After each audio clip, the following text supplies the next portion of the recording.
Get ready to have your minds blown. Photoshop recently released some new AI features in 2024.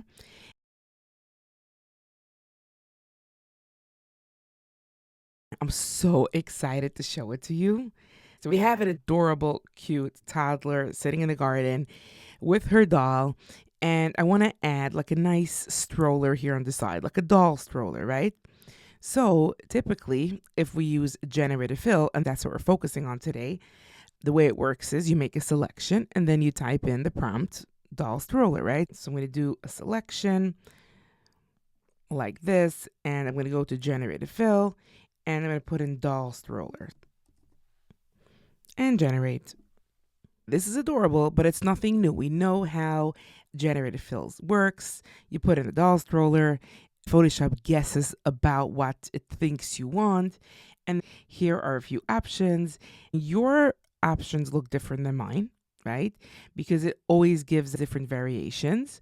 Now, what if I have a picture in mind? So I want to have more like a fancy stroller, like similar to this one, but even fancier, like with pink matching this cute princess doll.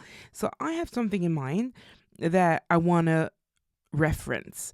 So I want to tell Photoshop, look, I want this doll stroller, but I want you to reference a certain image that I have. And I happen to have such an image, and I'll open it. This is the doll stroller right here. So I actually wanted to reference this doll stroller. I don't want to copy it exactly, because if I do, I could just cut it out from here, right? No, I want them to create it for me from scratch using this as a reference. Okay, so you don't have to open it. I just opened it to show it to you. I'm going to undo this. And this is the brand new feature that we got here now in 2024. So you start out the same way. You start out with your selection. You also go to generative fill. Now, you could put in a prompt. You could put in doll stroller, but you don't even have to, because we got this brand new feature right here.